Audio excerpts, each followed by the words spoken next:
and it was IED, and immediately I felt that my hand is like falling off.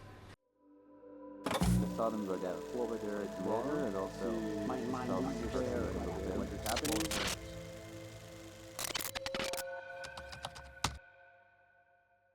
What's your name? Alon Hindi, Where are you from? Tel Aviv. Tel Aviv. You were born and raised in Tel Aviv? No, I've born in Tel Aviv. I moved to Hod HaSharon, and now I'm back with my wife to Tel Aviv. And what do you do? What did you do before the war, I should say? This is the last year of my student study. I'm studying industrial engineering. So tell me about before the war and your army service. What did you do? How did you get there? And before the war, were you serving as a reservist or you done your service? So I joined to the army in August 15, and I joined to a commander unit, and it's called Orev, and I joined with my twin brother to the same unit. What's his name? Lior. And we did the main course to be a soldier, a combat soldier. And after and after one year and 4 months, they sent us to an officer, commander, and after it officer course. And I was an officer on the main team, the number one team. They were the oldest in this unit. And after it, we finished the army. How old were you? 22. I finished the army, and because we did 4 years of duty. And after it, I went with my team that was in the duty to the reserves. And after 2-3 years, I changed my title to be in special operations in the same unit. In Hebrew, it's combats. It's K'tzin Mivtzaim. Why did you change your title? Because a lot of new soldiers got inside to the unit, so I had a little more experience. So they wanted me to be with my officer, like the commander is above me, to help him with this unit. So before October 7th, you were done with your army service. Yeah. And then on October 7th, where were you? What was your experience? What was going on in your life? I were in Greece, in Athens, with my family, and we've been there something like a week, and we like wake up to a lot of news in the phones, and it was like crazy. We didn't understand what is happening. In Israel, maybe, you can see the news on the television, but we had only the phones. And like, you are in a different country and you can't do anything. And every minute you get another pop-up that other 20 guys got killed in Re'im, and Hamas got inside to Israel. Said, what the fuck? This is like Netflix film. Like we have a show that's called Fauda, if you know. So it was like the craziest screen that they can do in Fauda, but much higher on speeds. It was a nightmare in real life. Exactly. So you're in Greece and you're getting all these pop-ups, and you come back to Israel when? So, and why? Before that, in the same morning and evening, all the WhatsApp group was like full of message that a couple of the guys wanted to come now, and a couple of the guys didn't know what to do from the reserve that we've been there. And I think something between the afternoon and noon, they called everyone to get joined to the reserve, to go to the base, take the stuff, and go to all the villages near to Gaza. And like you can't do anything because you don't have flights, and you see a lot of Israeli guys that was in other island in Greece came to Athens because it's the main city, and you don't have any flight. The flight that we had was on Monday, and we couldn't fly before that because there was no flights. And how did you feel? How did you feel like hopeless, you're getting just all this text? Hopeless, and like it's not fair that everyone got joined and I can't. And it was sucks. So when did you get back to Israel? On Monday, the flight was in the morning, and immediately when we got to Israel, we even not going home because we wanted to go to our guys.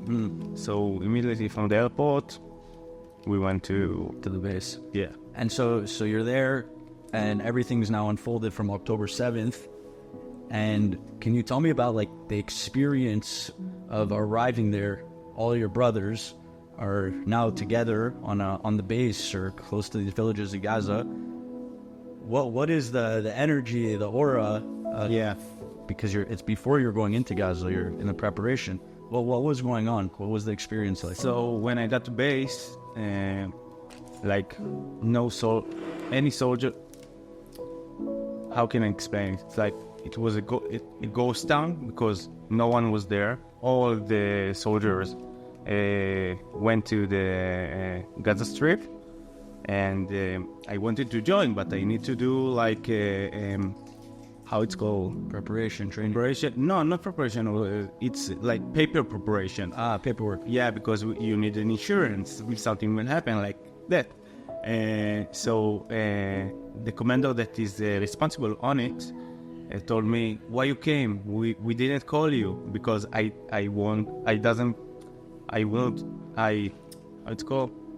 didn't come at 7 because I couldn't. And it was like the join to the reserve was 100 and I don't know, maybe 200% of people that join. It's like more people than that you can imagine. It's crazy. If you see in the trainings of the reserve that come in 14, 15, it was like now 100, 150. So it was crazy. And this is outside of Gaza. Yeah, where they're doing all the preparation, the paperwork, they're getting you ready to go and to join you. So he didn't want me to get inside. He told me, go home and I call you 2 days from now. And I told him, no way, I'm commander here. And I did everything. I took like, only gun I didn't have. Every equipment, I bring it from home. Just the gun I needed. That's it. Okay. And finally, I got it. He came to me in the morning after. I slept over there. Was like on the floor. It was not. You were staying no matter what. Yeah. No matter what he said. Yeah, and no one answered me. I tried to call every person is in the reserve, and no one was answered. So you got crazy. What happening? They are fight Hamas. They are not doing anything. Like what happened? And they can't tell you where they are because it was like you couldn't tell it in the phone because maybe the enemy is listening. Yeah, it's on secure line. Yeah. What for you was the moment, because there's all this build up on the border and you're preparing and you're training and you're getting your unit ready. What for you was the moment that, wow, this is real? So I can tell you before that it was like 2.5 months before we went inside to Gaza, and it was war, and you hear what happening in the north and also in Gaza, and we were like a lot of training. We had a couple of missions in the Hermon and stuff like that, but mostly we got trained because we knew that we will get inside Gaza, and always we got a mission and it was decline, and it was like couple of times like that. How did it make you feel, like the back and forth, we're going or not going? You get home, after a couple of weeks, you getting home to your family because you are not inside of Gaza. Mm-hmm. And you have friends and stuff like that they were in Gaza. Everyone is like, wow, you've been in Gaza and you survived. How is it? And you are not. You're just training. And it's like shitty feeling. Mm-hmm. But we know because the regular soldiers, they are think like, we call it babooning. Okay. It's like monkey. Yeah. They don't think for the long run. They think just to the short. So they said always, why we are not getting inside, we're a special unit, and no. And the commanders knew that we will get inside, and it will be like, we will get inside to the hell. Yeah. But it will take little time, because not everyone can get inside to Gaza immediately. Yeah. It's stupid. And it took some time. My twin brother was like in Gaza 1.5 months before I got inside. But you were jealous of him. You don't imagine how much. Like it was. I got embarrassed to go back home to when the reserve tell me, okay, after 2 weeks you can go on to a weekend. I tell them I don't want. I don't want it. You were itching. Yeah. So then you go into Gaza early December, and what was like your first like mission? Like what was the role of your unit at that time? So our role was like to do a human how it's called? It's called like a simply road that the bulldozer and D9. It's like a bulldozer. Yeah. Will cover it with sand, and it will be straight. That other units or forces will get inside more to the middle of Gaza. This was like the big mission, but in the little, if you go into details, you need to find tunnels, enemy, to destroy the enemy, and just to keep safe of this road. It's like humanity road. Yeah, there's the humanitarian aid where Exactly. people were crossing through. So it was our above of platoon. It was like, I don't know what is the name, but it was above platoon. It's like a lot of platoon is they are next to this humanitarian road, and we were the most far from the border. Mm-hmm. Very next to Khan Yunis. And in the first day, we walked like 6 kilometers in the same day with all the equipment. It was hard. And in the middle of this road, we got attacked from the side. And we are like inside of our other unit. Mm-hmm. So we couldn't shout because this is the rule. So it was interesting, and when you are getting inside for the first time, it's like every story that someone tell you about Gaza was like running in your mind, and after 2 minutes you don't get scared. When they took you in Hammers to the border, it's like scary, little bit, but when you go inside, I didn't feel fear. Mm-hmm. Mm-hmm. Was that because you were with, all your brothers, and there's the morale that's strong? Yeah. It's like a sports team. Yeah, Right? exactly. You're about to play in a big game, and it's scary because you can't lose, and you're all together. Yeah, and you know that if something will happen, they will take you back. Yeah. So this is how I felt. And we were a lot of soldiers. So we were a very, very big force. And you were there how long before you got injured? So I've been there 10 days. And That's it. After all the waiting, you're only there. you understand me? Why I'm so fit.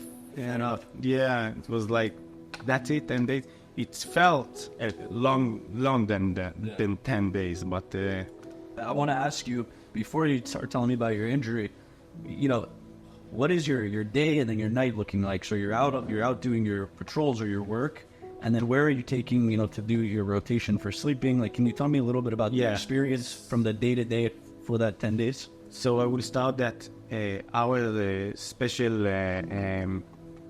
mission of our platoon was to search, of course, enemies and the equipment that they have. If you find tunnels, it's the best. But if not, you need to destroy the buildings. They wanted everything to be flat, because if there is building is standing, it's threat on you. Mm-hmm. Because we have also we have lived in these houses, building, but not all of them. So what you don't need, you destroy it. Because if you will put it like it is, a terrorist could come to the second floor and shoot RPG, and you screwed. So every day, every night, like you taking a couple of the teams of this unit to do a mission, or all of this platoon, and you go to a house searching for enemy. If you find, it's the best, because they are scary. They are in the ground always. They don't doesn't go up, So they're hiding in the tunnels and in the ground, and then they pop up. Yeah, I didn't saw even one enemy, was alive.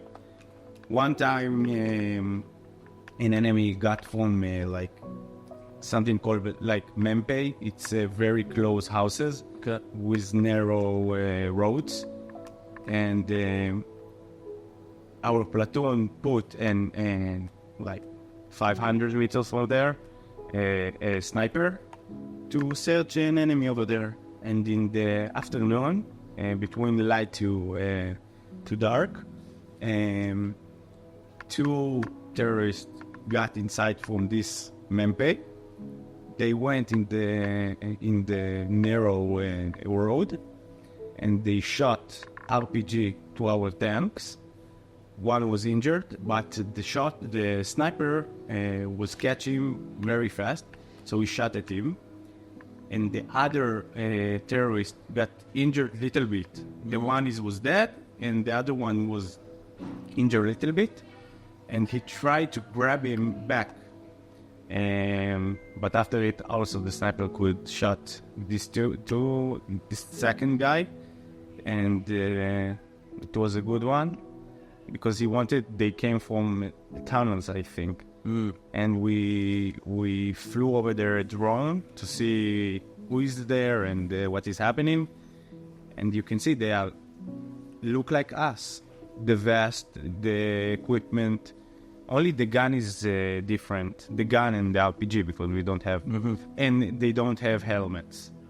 This is why we know who is from the enemy and who is our guys.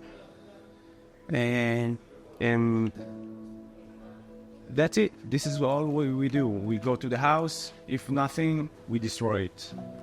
Every time. With the EID or tanks, maybe air attacks.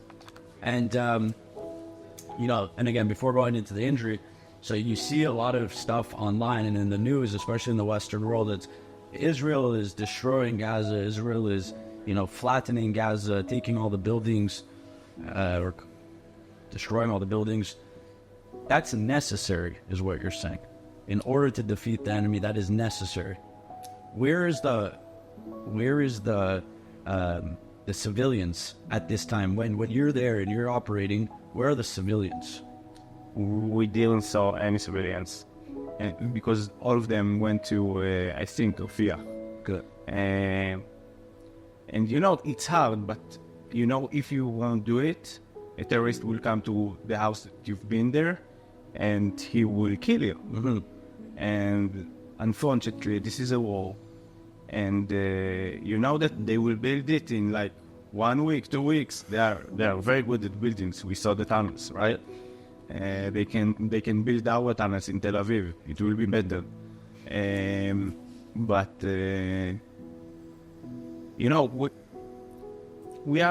we are regular soldiers. We're special units, but it doesn't care. It's when someone from like the Ramatkal is telling us this is the mission, this is how we do it, and this is always what we do. Because if you don't destroy this building, maybe you didn't find a tunnels, but maybe it is over there. Mm-hmm.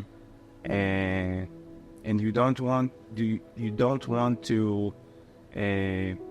give the enemy A chance. exactly a chance to go back and, I don't know, the terrorist stuff. So it was a long 10 days. Very long. And now you ended up in this beautiful Sheba Medical Center. Yeah. Walk me through what happened to you and why you're sitting here right now. So it was Saturday, and it was a very beautiful day, sunny day, and you did feel that something awful will come this day. Other unit that was close to us in the same platoon had a mission. In their area, we needed to concrete a couple of buildings and houses. In Hebrew it sounds better, but in English it's like clean the area from enemy and equipment and everything, to check everything. And we know a couple of the building was terrorist houses. And this is where in Gaza? In start of Khan Yunis. Okay, and so they needed a couple of other teams to help them. So we came, and my job is like special commander of special operations, and I was with my commander. It was Mempe, and we've been like a little squad, and all other teams were under us. So we went 2 teams and our squad, and went to help them. And in the morning, the other unit that's called Palchan, we have Rev. The Palchan gave us a goulash in the morning. It's a good meal, and cornflakes with milk. I don't know how they get it, but You don't ask questions. yeah, it was very, very good morning. Very good. Yeah. And our commander told us, come on, let's attack. In, I think, 10 a.m., 9 a.m., something like that. And we started the mission. And it was like fine, like every mission that we did. Mm-hmm. And in the middle of the mission, we also had a couple of tanks with us. So we heard a big boom, and we understand that the terrorists of Hamas shot an RPG to our tanks, and we understand that the commander of the tanks was injured, because they always searching for the tanks commanders, always. Tank is the most important thing because it's very, very powerful weapon. Because their cannons like doing so much damage. So if you take away the tanks, you take away a good advantage. Yeah. So our mission was like to get him out the best we can, and we did it. But now our mission was changed because we need to find this terrorist. So we thought that we saw it, the terrorist shot it from the second floor, from, we call it building 1. And this building was very close to other building 2. And we shot a lot of fire to this building 1 until the whole first floor. Second floor was fired, like you couldn't get inside. And we went very close to it, and we could get inside to the second building. We got inside and we didn't find anything. And we searched like in the area, and then you don't have over there like the road that you are walking. It's a dusty road, like in the beach. Yeah. Okay, Rubble. exactly. So we understand that we don't find him, and if you will imagine, it's like two buildings, a dusty road, and after it, it's like you have a fence, and after it, Michael Mendel saw an open tunnel. Okay, so this was like the whole emission because we didn't find even one tunnel in this war, our unit. After Michael Mendel saw this tunnel, we went into the tunnels. We crossed this dusty road, but the first thing was like moving into the tunnels, but not got inside. They needed to cut the fence. So a couple of the guides, soldiers, went after this dusty road, and when me and my other fellows of it's called the Chapak, it's a little squad. When we've been in the middle of this dusty road, we heard a big boom, and after it, like silence. That is, I don't know how to explain it, and it was IED, and immediately I felt that my hand is like falling off. I felt a push from the back, and I understand that the hand is not connected. I grab it and I ran back to the other soldiers because I knew that it was like from the left. The explosion was from the left if you continue the dusty road, and I knew if I will come back, someone will take care of me. And I ran back a couple of meters. And you're holding your arm. Holding the arm, screaming to heaven, and curse a lot. And I fell down when I understand that I'm in a safe zone. And immediately a couple of the soldiers came and wanted and start to put my pants and vest and t-shirt off. Because they needed to check all the body if there is and if I'm injured. They saw the hand. They know that I don't have hand right now, and I felt like this was the worst feeling that I ever felt. Like it's burn and it's like they stab you and you don't understand what is happening. Like, I understand it, but I didn't even imagine this is what will happen right now. It's like came from nowhere. And someone put his knee here because it was like all the back of the hand was exploded and also the bone. So a lot of blood was like going out from the hand. So they needed to, not to put the knee, but someone put the knee to stop the bleeding. And after 3 minutes, the doctor came to help me. His name is Naftali. He was saving my life, actually.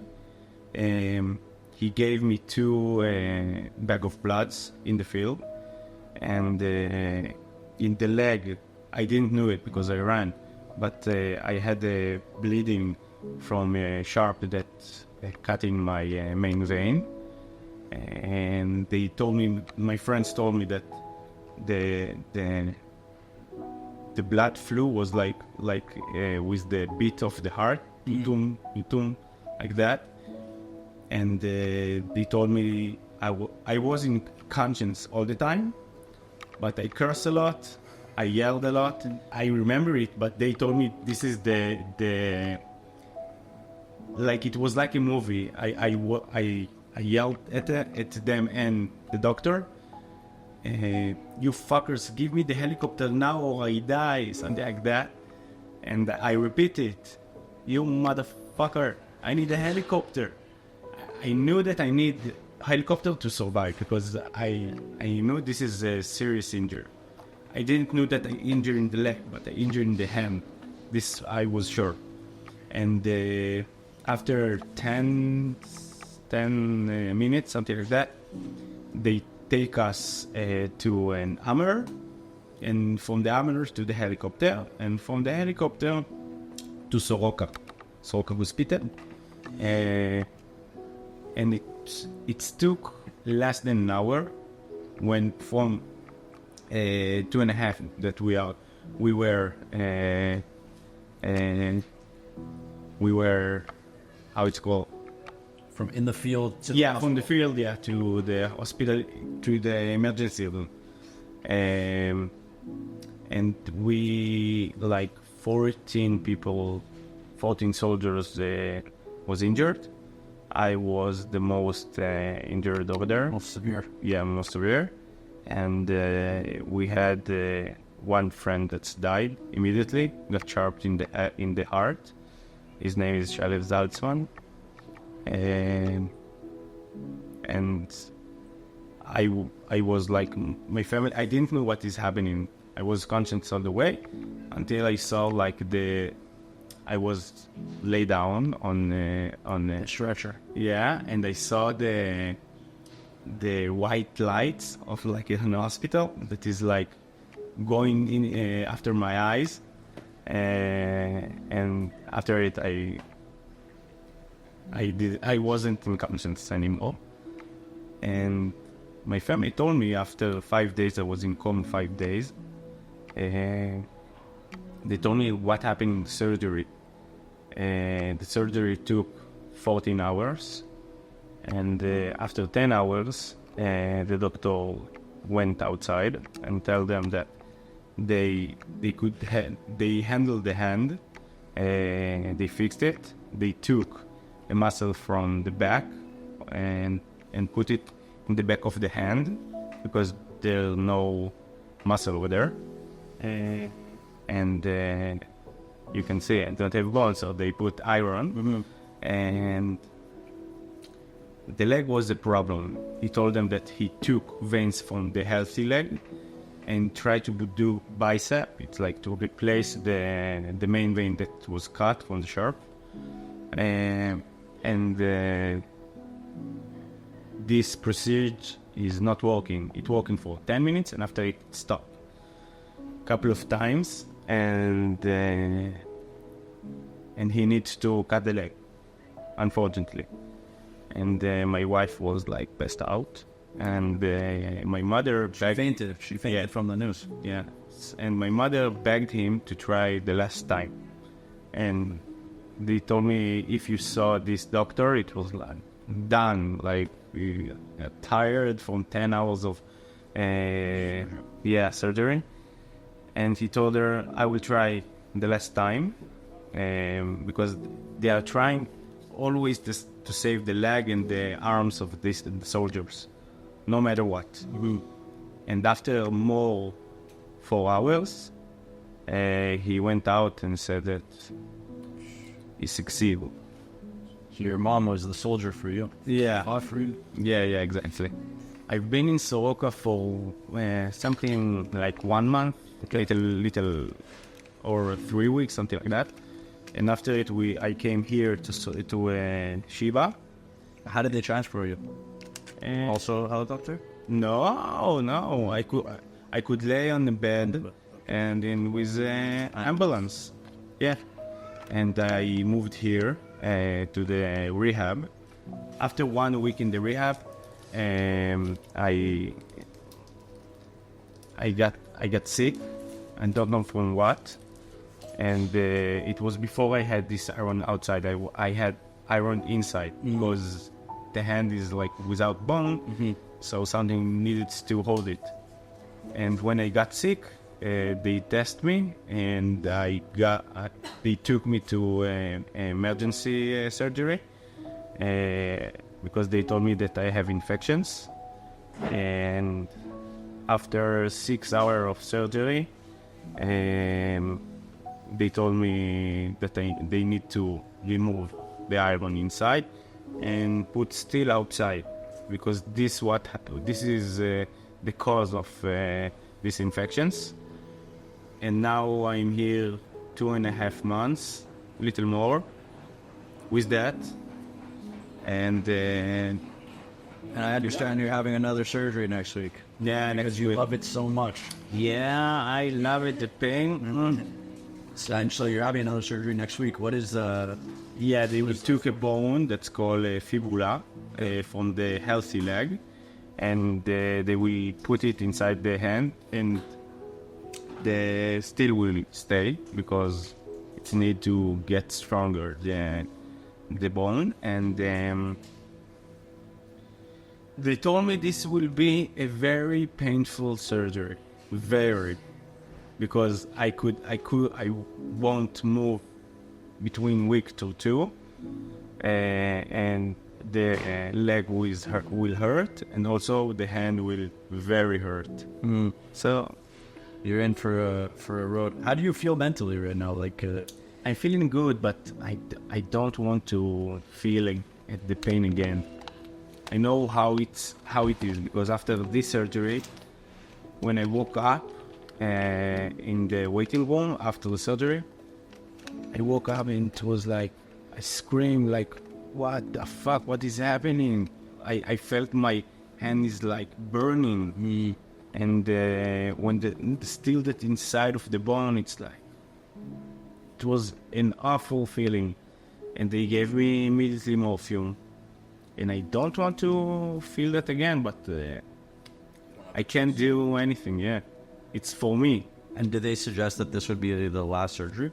No, I have a lot. Yeah. I got a couple of nerves that got injured, so I needed to fix them also. Are you optimistic for the future of not just your life, but Israel as a whole?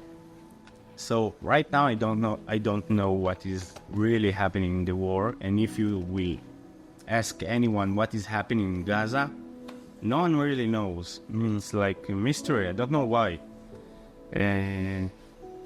But it doesn't matter. We need to, first of all, to get back the hostages. Do you regret going to Gaza? No, I will do it again. Not the pain that I felt after the IED, but yeah, I will do it again. Does anybody ever tell you you're crazy? Me? No, they are much crazier person here. Believe me. Yeah. There's a lot going on in the world. A lot of anti-Semitism, a lot of anti-Zionism. What is your message to people outside of Israel about Israel? The ones that are not like fans of us. To anybody, what is your message to the world? No, it's like you need to separate it, because the people that is understand what happened here and accept it, so it's mostly, of course, Jews and people with a clear mind and smart, I can say, and it's like, we are united, we will win this. It will be hard, and a lot of other soldiers maybe will injured. I hope that not, of course, but we need to like show them that we won't give up, no matter what, and we are very strong. And before the war, did you believe in a two-state solution, a life where Palestinians, or Arabs, and Jews and Israelis can live together? I wish that this was possible. Like, I can tell you that my father, very best friends of him are Arabic, and they are like the best, really. And they hate what's happening with Hamas in Gaza, but they know that the economy here give them money, job, health insurance, stuff that you want, to be, that you need it, and also your family need it, and you can live like that. And there is people that they are, I think, not understanding very much how the government in Israel is so helpful for them, and also there are people that are no education. So when I can tell you from my experience in the duty that I saw a lot of children in the West Bank that they are not educated, and their parents just told them go to throw rocks to Jewish cars, or ignore what the soldier tell them, and you see that they don't understand what they are really doing, because this is how they grew up. And it's very, very, very painful for us, because a lot of money in the government goes to their education, but Hamas or other stuff like that, taking the money for guns and I don't know, Weapons and terrorism. exactly. But for the other guys that they have a lot in the US and in London, in the UK, you can see that they are go against Israel and saying the password from the sea to the river, I don't care, okay? It's stupid. They don't know where is the sea and where is the river. And they don't know the facts, the real facts, what happened. If their family were near to Gaza and terrorists came into their houses and killed them or take them as hostages, they won't talk like that. And I think because like the people in Gaza, they are like the underdog, and it's like an NBA game, and the underdog, you want him to win, even if you're not fans of them, but it's like will be wow. So this is the effect that I think that happening here, that the I call them Hamas fans and the Israeli haters. They don't understand what is really happening. Alon, you as an individual, what is your vision, your goal for you as a person in the next 5-10 years? Where do you want to be? What do you want to? What do you see for yourself and your family? I don't really know. I have goals because I injured also in my leg, and also in the leg, and also in my arm, and it was a very severe injury. So my dream is to be able to do Ironman. It's like ultra marathon, and I have a couple of friends here that did an Ironman before the war, and we have like a mutual dreams to do it together after it. It will take years, but this is my real goal. But above it, I married to Yali, and to bring babies here and to have a nice job. But right now I can't think about that. Only babies, yes.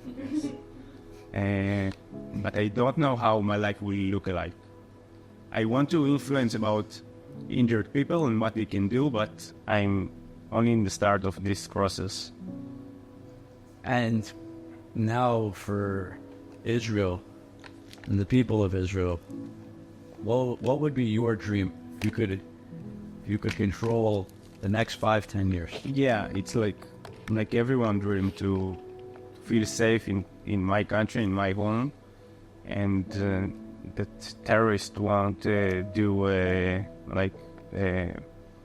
exploding buses or going inside of little villages in the West Bank and disturb them or shot them, and make the world more understanding how Israel is helping.